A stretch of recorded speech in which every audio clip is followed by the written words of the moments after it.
Basic Aeronautics and Aerodynamics, Chapter 7. We're going to talk about the forces of flight in this particular PowerPoint. It's going to be a fairly quick one. So as we get going here in this PowerPoint, we've learned about a few of the other types of things in the realms of flight. So these are what interact with those things in the realm of flight. So we're going to start out with the four forces of flight that act on the airplane. As you can see here in this graphic, there are four forces. On here we have lift, we have drag, we have weight or gravity, as it's called, and thrust. Okay, and you can see the directions that each one of those acts on the airplane. Thrust forward, drag backwards, gravity or weight down, and lift upwards. As we continue, just more further explanation of these forces. Lift is the force that directly opposes your weight or your gravity of the airplane, and this is what holds the airplane in the air. So as long as you have lift, your airplane will continue to stay in the air. Whereas gravity or weight, okay, that's the force that pulls all objects towards the earth. Okay, and gravity, obviously, we understand what gravity does, and it pulls everything back down towards the earth. Thrust, that is the force that moves an aircraft in the direction of the motion. Okay, so when we saw the graphic, it was forward, so thrust, we want to move the plane forward. So that is moving in the direction that you are trying to go. And then drag, that is the aerodynamic force that opposes the aircraft's motion through air. We're going to talk about all these in more detail, but this is, as you're pushing something through the air, you know there's drag on it because the air hits it and pushes it backwards. Okay, so that's what we're going to talk about, the four forces of flight and how they work with an airplane and how they work in general. So let's talk about lift. Okay, obviously it's an aerodynamic force, and lift must exceed weight for flight. So in order for the airplane to get off the ground, lift has to exceed what the weight or the gravity is. So you have to be able to pull it up and off the ground. So lift must be greater than weight or gravity for flight to start.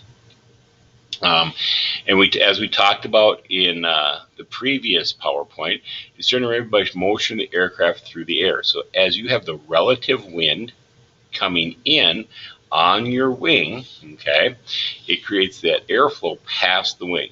As the air flows past the wing, it travels farther going over the top than it does going under, creating an area of lower pressure, thus pushing the wing up because your higher pressure wants to move it into the lower pressure area. So that's why that wing is curved, so that it has to travel farther to reach that trailing edge. Remember, we talked about the trailing edge and the leading edge of the wing. So, like I said, the underside of the plane is exerting more pressure, causing the plane to be pushed up. And that's basically how lift works. As long as you have the air flowing faster above, creating a low pressure area above the wing, and a high pressure area exists below the wing, your airplane is going to continue to lift. And as you go throughout flight, this maintains the lift by equaling itself out once it is in the air. It doesn't actually equal itself out, but it maintains that fast speed up here, low speed up here, and creates that steady force forward or lifting up. Weight or gravity, okay, first of all, it's not constant. Okay, the weight of the airplane varies with passengers, cargo, fuel, things like that. Gravity is constant, but keep in mind the airplane that you're flying in isn't going to be constant to what you have. Every airplane is going to be different based on those three things and some other variations of it also. As a plane flies, you use fuel, and so the plane is going to get lighter. You may actually land and offload some payload somewhere, or like in the military, they may parachute some payload out. The airplane is going to then change its weight. Thus, that force changes during flight. Okay. The direction, however, is constant, and it's constant towards the center of the Earth due to the gravitational pull. Okay, so that is a constant, and it is always, we're going to always assume that a weight is always going to be concentrated around the center of gravity of the airplane itself. So when we have the weight, you want to evenly distribute the weight throughout the airplane so that you have it balanced from the center of gravity. As like we talked with Harriet Quimby and her Blériot airplane, all that weight was concentrated at the very tip of the airplane, thus making the airplane unstable, and that wasn't near the center of gravity, and that's why it flipped over and did things like that. Okay, so assume that when you fly and in your commercial airlines and stuff like that, they distribute the weight according to the plane and storage space and stuff like that. Hence the reason why when you go on a flight, your baggage is weighed. So they know this is how much these bags weigh, and they distribute them evenly in the cargo hold of the airplane. Drag. This is also, this is air resistance. Okay, it's the resistance to the forward motion. Um, it says it pulls the plane backwards. It doesn't pull the plane backward. It just impedes the forward motion. Okay, it impedes that forward motion, but by impeding that forward motion, it seems like you're going to would go backward. Okay, there's two really big classifications of drag. One is parasite drag, which is created by the airplane itself, and the other is induced drag, which is created by the action of lift. Okay, and we're going to talk just a little bit about each one of those, just to give you some basic understanding of what parasite and induced drag is. So, parasite drag drains the flight of needed energy. This is the drag that you're probably more common and familiar with, just due to the fact that when we talk about drag, it's that reduction of forward motion, and it's caused by certain things. There's a thing called form drag. It's a form of parasite drag. It includes anything that's on the airplane itself: antennas, engine covers, landing gear, anything that sticks out from the airplane that doesn't make it aerodynamic anymore. So, you have airplanes that have landing gear that stick out. Well, those cause drag. But you have airplanes that have landing gear that fold up within the airplane, so then they don't have that excess drag. So that's part of that. And you have, every airplane has antennas sticking out of the body, or maybe the engine doesn't look so aerodynamic in certain spots, and things like that. So that's what form drag is. Then there's interference drag. This occurs when current flows over various angles of the aircraft. Okay, so like where the wings meet the body of the plane, or the tail meets the body of the plane, there is an angle in there, and that air kind of buffers around and stuff like that. And so, just kind of an example here, it's like if this were our, this is a flat plate. And if we were pushing air through this flat plate, you can kind of see how the air would buffet around once it got past it.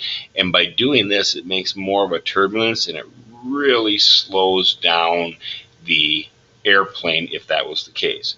So we make a more of a circular motion. You can see that the air comes around smoother. There's buffeting, but it's nowhere near as big as the buffeting that's behind that. So your air now is smoother. Now we have this with a fairing, it's called. So we got this sphere, and then you got like this backwards cone on it. Again, you still have some buffering. Again, it's buffeting, but it's less than the previous one, way less than that one, because now it takes the air and it flows farther down the back of the object. Okay, and then it creates less air. And then when we have sphere inside the housing, so you got this peak in front. Now you're splitting the air. Here, you're kind of still hitting a wider, bigger surface, and it spreads that air out quick. Here, you're splicing that air, kind of like how a knife would cut through something. It'll just kind of peel it away, and it makes it so that the buffering is a lot less back here. You're still going to have turbulence in the tail end no matter what shape you have, but it's going to be a lot less in this instance than it would be obviously in this instance. So this is kind of what interference drag is how those angles, how wings and things like that match up, and how these various parts match up, and what kind of air turbulence do you get at these junctions and things like that. And that's called interference drag. Then we have skin friction drag. Anything that on the aircraft skin that allows air molecules to stick. So in essence, it's basically how smooth is the surface of the airplane. The smoother the surface, the less turbulence you have. The rougher the surface, the more turbulence you have, and it'll even start earlier. As you see, this flows out here, and you get a little turbulence at the back. At this, you'll start to see the turbulence happen immediately as it goes through and goes over the surface. So the smoother the airplane, which basically goes into what we're going to talk about in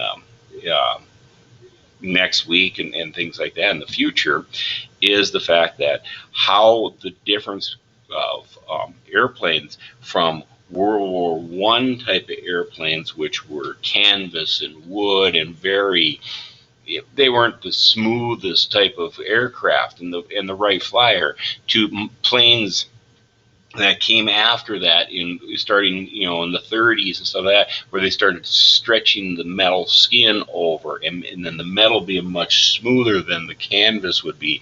In today's modern planes, the metal being much smoother, you get a much less drag on your airplane, which then allows the airplane to fly farther, fly faster, more fuel efficient, and things like that. So these are examples of parasite drag: form drag, interference drag, and skin friction drag, or friction drag is what would actually be known as. The other one is induced drag. Okay, this is a consequence of lift. Okay, so as your airplane is trying to produce lift, okay, you have wingtip vortices.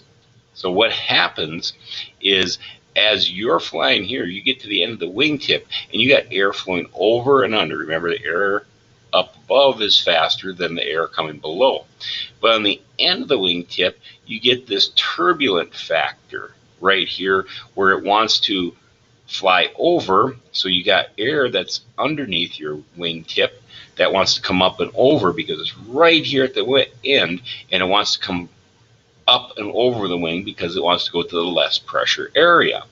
And then it starts to kind of circle like this and create this circular motion at the wingtips. Okay, and basically, because you have this happening at both wingtips, what this does is this creates drag on the plane, because it is so much more turbulent that it pulls back or it slows down that part of the thing. It actually even wants to pull the airplane down a little bit. So the wingtip vortices, these pieces, and you can't get away from it because you have to have wingtips on your wing. And one of the things that is affecting it better is, if you notice on a lot of the bigger airplanes, the passenger airplanes, instead of just a flat wing, now they have what they call these winglets that kind of stick up that help prevent this big or a huge vortice off the end. It cuts down the vortice. You still get one, but it cuts down a little bit, and thus cuts down on that induced drag that the airplane sees. Okay, so that's the two types of drag. Okay, we talk about thrust. This is the forward acting force. Okay, this depends on, obviously, the design of the airplane and how you're going to do it. And this propulsion system produces thrust. So it could be the jet engines, the prop engines, whatever like that. But it's a forward motion. It's going to be equal to drag in straight and constant flight. So your thrust should be equal to the drag. If your thrust is less than drag, that means you're not getting anywhere. You're falling out of the air. If it's more than the drag, that means you're exceeding. You're going way faster than you should be.